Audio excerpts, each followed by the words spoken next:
In the spring of 2025, a new threat is awakening beneath Korenj. Yama's disciples are gathered outside the Chasm of Fire. This demon has so much power, it will take 2 people to defeat, and will challenge even the most seasoned of veterans. But if you choose to make a deal with the devil, you will be handsomely rewarded. A new best-in-slot armor set, new runes, a new type of special attack weapon, surge potions, and an upgrade to an already overpowered spell. So Yama is coming into the game. Oh, but Pen, you don't know that. We still have to vote on the poll. Yeah, okay. So Yama is coming into the game, and I will be surprised if any of the rewards fail. People thought Nex had too many drops, but now here we are again. We already discussed the new slash armor in a previous video, and it's going to be really good. So let's take a moment to discuss the rest of Yama's kit, starting with the special attack buffs. These special attack buffs come in 3 flavors. A potion that you can sip once every 5 minutes to regain 25% special attack, a rune that combines cosmic and soul runes so you don't need to waste an inventory slot to use death charge, and a buff to death charge. A quick refresher on death charge, you can cast this spell once per minute, and if you kill an enemy within that minute, you will regain 15% special attack. It's really simple to use and very strong on bosses that summon monsters while fighting them, like Fusani's Nightmare. So let's see how it would be over there. Fusani's Nightmare summons husks and parasites throughout the fight, and at the end of each phase she summons 1 to 4 sleepwalkers. Death charge is constantly being utilized here, as you can't really avoid killing any of these guys. Start out the fight with a good old death charge, as she usually summons husks or a parasite at the beginning. And just a reminder, you can't summon thralls and use death charge without sacrificing an inventory slot for soul runes, so those new runes that combine cosmic and souls is going to be really nice to save an inventory slot. In my Collection Grandmaster series, I'm currently working on killing Fusani 1,600 times. Check it out if you're interested. So it looks like we just got the parasite, we kill it, and we get 15% special attack back. But now we have 20 seconds cooldown left on our death charge, so if she summons anything else in this 20 seconds, we won't get special attack back. No way, Discord popped up right there. Okay. A little bit of a scam there. Alright, we just got infected with a parasite.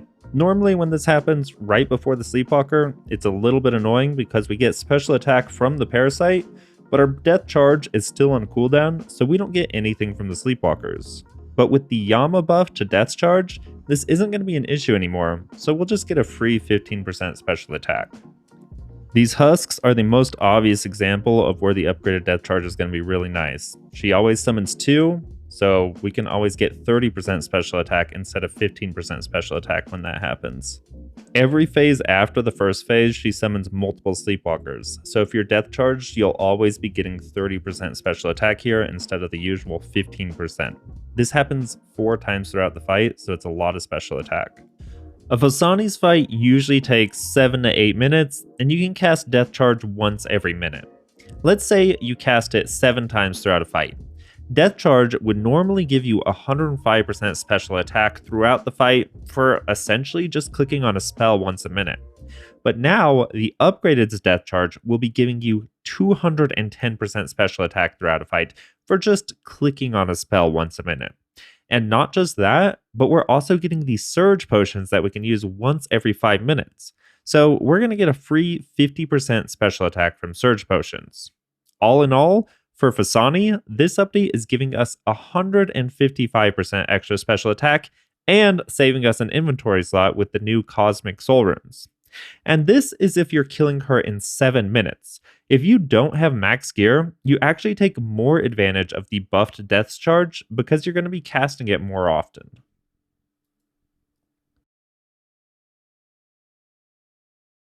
This spell is going to be undeniably incredible in the Colosseum as well. The Grandmaster Colosseum time is 24 minutes, but people are running Colosseum in like 15 minutes nowadays. This means that speedrunners are going to have 225% more special attack to play with, and that's without the new potion. But people still getting comfortable with Colosseum and getting more comfortable with the mechanics are going to have over 300% special attack to play with. That's like 6 more Saradomin Godsword special attacks. Or you can use claws to clear things out quickly. There's so many more options, and you don't have to sacrifice inventory spaces or anything. There's not a high skill ceiling, you just click a spell once per minute. You get 3 Fremenic every wave, so it's really easy to get this special attack. This isn't a strategy playing to the sweats, this is just going to be strong for everyone.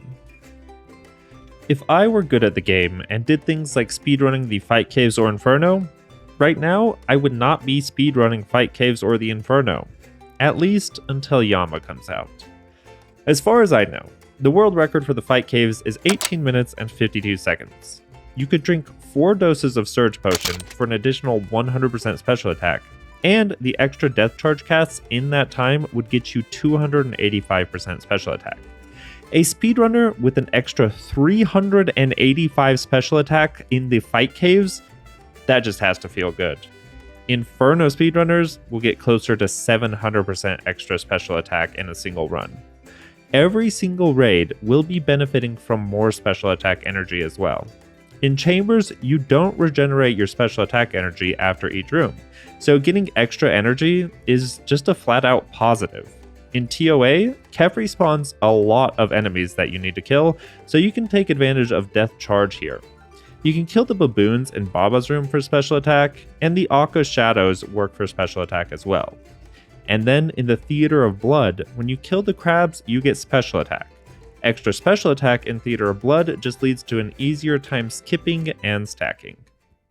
Speaking about the Theater of Blood, now is a good time to bring up the new special attack weapon, the Soul Flame Horn. And before I get into its effects, it sounds like Irons will be able to benefit from this item as well. At first, it sounded like mains couldn't use it to benefit Irons, which made me extremely disappointed because there wouldn't really be a point to grind this item out on an Iron Man. But according to the last blog update, if you have obtained the horn yourself, you can benefit from it. So Irons do have a reason to grind this. The Soul Flame Horn uses 25% special attack for each ally it buffs. That means if you were doing a trio top and used the horn, it would use 50% special attack. The buff the Soul Flame Horn gives is that everyone affected by it has 100% accuracy against the next NPC they hit with a melee attack. This doesn't work on multi-hit attacks, so things like the DDS and the Scythe won't see much benefit. Whoever uses the horn also gets to benefit from the 100% accuracy, but they are not included in the calculation that determines how much special attack your horn uses. You can't use this horn solo either, it's strictly for group play. The main draw of this special attack is defense reducing special attacks. I know, personally, I will be bringing this in my duo challenge modes. Using 25% special attack to guarantee 2 hammers every phase is going to make Ulm so much smoother. It would also be pretty nice in TOA, especially those 500s. Bone Dagger is weird in TOA and it has a lot of trouble with Kefri, and then when it does hit in Zabak or Baba, it tends to noodle and hit a 2. Having a 100% accurate BGS is going to be very powerful. In the Theater of Blood, reducing defense is very important. That being said, the current way to lower Maiden's defense is an Elder Maul into double Ralos, so we probably won't see the horn being used here too much. If a team has a horn but no Ralos, we could see some benefits here. It might be worth somebody using a horn on the Drive-Buyer and Bloat, as it would only use 25% of the special attack, and they can instantly restore that with a Surge Potion. The Nyla room, it probably won't be used, but in Sodaseg and Zarpus, hitting the hammers is very important, and we will be seeing the horn be used in both of these rooms. The horn won't be used much on Verzik. I seen Stewart's horn. I hope this illustrates that Yama is bringing a huge buff. And because I brought up the next comparison earlier, I want to talk about why I think this type of buff is better designed. Nex brought Fool Torva. This armor set outclassed Bandos everywhere. It was and is the premier melee set that you use everywhere, except maybe 2 or 3 places where Inquisitor is slightly better. Yama is bringing the Fool armor set. This armor set outclasses Torva in some places, and only if you're using the Scythe or another slash weapon. Torva still has a place. Inquisitor still has a place, and now Soul Armor has a place. I personally wish that soul armor went the route of glass cannon like Inquisitor, but it may have been too strong if it had the percent bonuses that Inquisitor has, because we have a slash mega rare weapon in the game, not a crush mega rare. Next also brought the Zerite Vambraces and the Zerite Crossbow. It was about time that we got best in slot designated range gloves, so I'm fine with the Vambraces, but the Crossbow brought a lot of power creep with it. It's basically the best special attack weapon, and recommended for most speedruns. Yama is bringing the Soul Flame Horn, a special attack weapon that has a use in rooms where defense reduction is king, and it can only be used in teams. This is a very good special attack weapon when it's good, but it has safeguards to keep it from dominating every single boss encounter. The special attack buffs for Yama are very nice as well. You can't use Death Charge on most bosses because most bosses don't summon monsters to kill. Think of any Desert Treasure 2 boss, several raid rooms, and more. It is a strong buff, but not everywhere. The Cosmic Soul Rune is mostly a convenience factor, to be honest, as people were already uncharging their shadows or their tridents to smuggle runes in. And the Surge Potion. At first, I thought this potion was really lazy, but I've come around to it. If you look at any raider's setup, notice how they have no inventory space? That's because inventory space is a very sacred resource at high levels of PvM and raiding. You can't just fill your inventory with Surge Potions. You have to make a decision of what is worth sacrificing, and I think that's pretty interesting. So yes, Yama is bringing a lot of best in slot items with it, just like Nex did. But unlike Nex, the Yama items won't dominate everywhere. There is a discussion to be had about NicheScape, but personally I like items being good in a few places. It keeps more content relevant for longer. If you enjoy this type of video, a like and subscribe help me out a lot. If you really enjoyed this video, consider becoming a channel member. I am incredibly thankful to my current channel members. At the Distinguished Pencilman tier, we have Dakota A, Cody C, and Vane Main. At the right hand pen tier, we have Single and Timothy C, and at the Sir Pen tier, we have Mr. Blake himself. I hope you all have a fantastic day.